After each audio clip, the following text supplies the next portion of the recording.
మా పరలోకపు తండ్రి, ఇంకా మమ్మల్ని ప్రేమించి యేసు రక్తంతో మమ్మల్ని విమోచించి మీ బిడ్డలుగా చేసుకొని నేను ఆరాధించడానికి, నేను సేవించడానికి ప్రభా, మీతో సహవాసం చేయడానికి ప్రభా, మాకు అనుగ్రహించిన ఈ మందిరాన్ని బట్టి నీకే స్తోత్రాలు.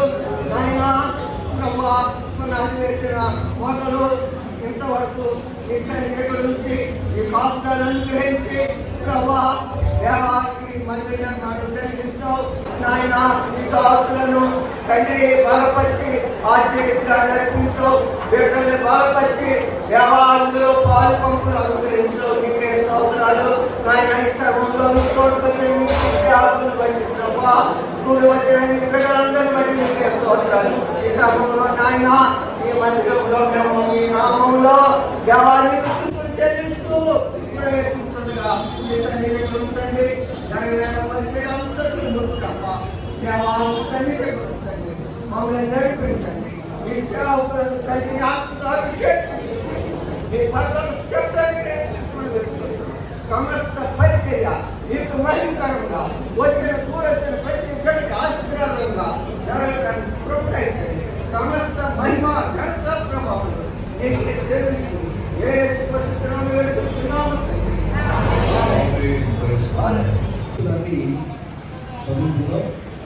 ఆది కాండము 28వ అధ్యాయము 16వ వచనం.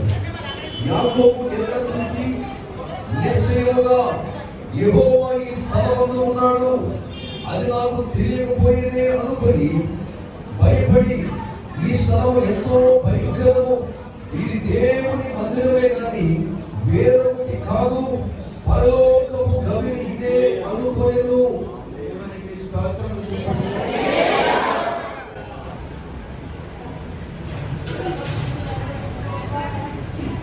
యాకోబు గారు అన్నకు తెలిసి తండ్రికి తెలిసి పారిపోతున్నాడు. ఒక ద్వారా హరిమలు వెళ్ళేటప్పటికి అక్కడే రాయి మన కింద పెట్టుకుని నిద్రపోయాడు. ఆ రాత్రంతా దేవత పదకొండు నుంచి పదకొండానికి వెళ్తున్నాయి, వృద్ధి చేస్తున్నాయి. యాకోబు చుట్టూ కాపలా కాస్తున్నాయి. తెల్లవారిని వెలుగు వచ్చింది. అప్పుడు అంటున్నాడు, ఏమంటున్నాడు తెలుసు అయినా ఇప్పుడు చదవడం మాట, ఇది పరలోక గమని. యాకోబు నిద్ర తెలిసి నిశ్చయముగా యెహోవా ఈ స్థలమందు ఉన్నాడు, అది నాకు తెలియకపోయే ఈ స్థలమందు ఉన్నాడు. ఎవరంటున్నారు? అదే విషయమైంది.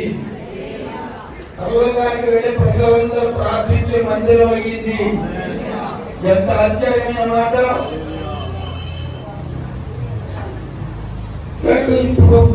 ప్రభు మన మధ్యన ఉన్నాడు. మన దేవుడు మన మధ్యన ఉండి మనకి మంచి మందిరమును కట్టించాడు. దేవునికి స్తోత్రం. ఎంత ఆనందం, ఎంత సంతోషం. ఆనాడు యాకోబు మాట చెప్తున్నాడు, ఇది పరలోక గర్భిణి అన్నాడు. పరలోకానికి వెళ్ళే గమని. ఇప్పుడు మనం పరలోకానికి వెళ్ళటకు ఇది స్థానం. మనం ఆరాధన చేసుకుని పరలోకానికి వెళ్తాము సిద్ధపడే గమని స్థలము మందిరం. దేవుని స్తోత్రములు.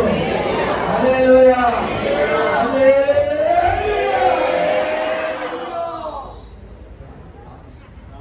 ప్రార్థన చేసుకుందాం. అత్యంత గొప్పగా మా పరలోకపు తండ్రి, నీ మహాప్రేమ చేత నీ దాసులైన దాన్ని మీరు తెలుసుకొని ఏర్పాటు చేసుకొని బలపరిచి ధైర్యం ఇచ్చి జ్ఞానం ఇచ్చి వివేకం ఇచ్చి మీరు మందిరాలను కట్టించారు. ఇక్కడ ఎందుకు మీరు స్తోత్రం చెల్లిస్తున్నాము. ఇదే పరలోక గమని. పరలోకానికి వెళ్ళటాకే స్థానం ఇది. ఇక్కడికి వచ్చిన ప్రతి ఒక్కరు కూడా పరలోక రాజ్యానికి వెళ్ళి ఆనందించుటకు మీరు గొప్ప మందిరం కట్టించారు.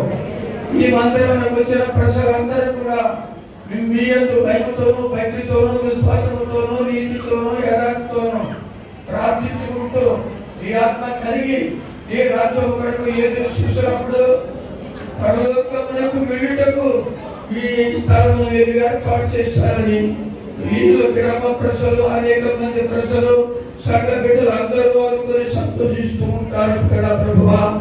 కనుక నువ్వు దీవించు ఆ స్థలమును దేవా. మీరు కట్టిన మందిరమును మీరు దీవించు, మందిర స్థలమును దీవించు, మందిరములకు వస్తున్న ప్రజలందరినీ దీవించు. ఈ రోజు వచ్చిన ప్రజలందరూ వచ్చి ఆనందించి అందులో ప్రవేశించి మిమ్మల్ని కనపరిచి మిమ్మల్ని ఆరాధించుకుంటానికి కోపంచుకున్న ఆయన ఇదే పరలోక గమని నీ భక్తులు అన్నారు.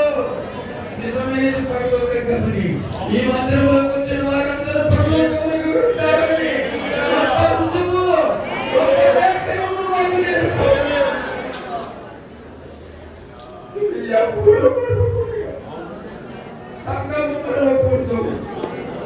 బిడ్డలు మారకూడదు. ఆయా తరాలు తెచ్చిన బిడ్డలందరూ కూడా సంతోషించాలి. ఈ పరలోక గమని ద్వారానే పరలోకానికి వెళ్ళాలి. ఈ మందిరం ద్వారానే పరలోకానికి వెళ్ళాలి. ఈ మందిరంలో వచ్చిన వారందరూ పరలోకానికి వెళ్తారని విశ్వాసపూర్వకంగా సంఘ బిడ్డలు కానీ అనేక మంది ఆకుతుండకు సాధించి ఈ దివ్య ఆశీర్వాదాలతో నింపుము. ఇప్పుడు ప్రతిష్ట చేయకుండా వెళ్తుండగా నీ మహిమా ప్రభావంతో నింపుము. నజరేయుడైన యేసు నామములో ప్రార్థించి వేడుకున్నాం తండ్రి.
రాసిన పత్రిక 13వ అధ్యాయము 14వ వచనాన్ని చూస్తామండి.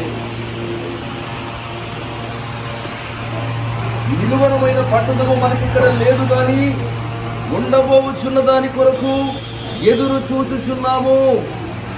దేవునికి స్తోత్రం. హల్లెలూయా.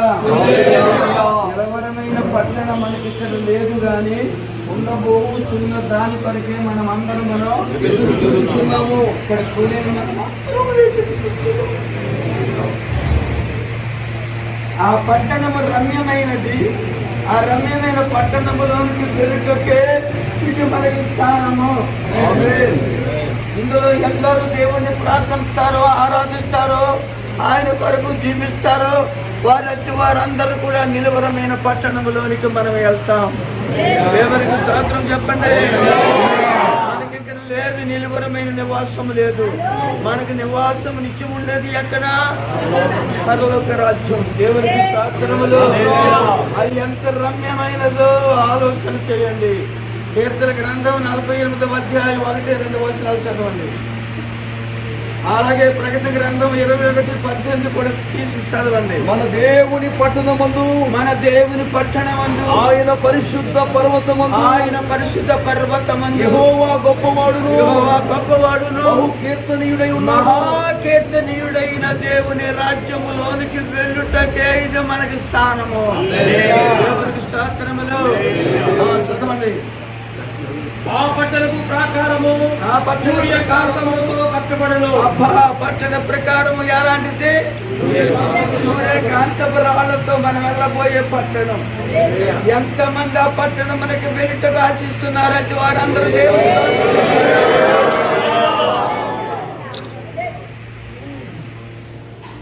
ఎంత రమ్యమైనదో అన్న సంగతి సవాలు చేసి చెప్తకు నేనే సాక్షిని. 14 సంవత్సరముల వయసులో మా తల్లిదండ్రులు గెంటైతే దేవుడు పరలోకానికి తీసుకుపోయాడు. ఎంత రమ్యమైనదో.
దేవుని మందిరమును ప్రతిష్ఠ చేస్తున్నాను. అందరూ ప్రార్థన పూర్వకంగా ఉండండి.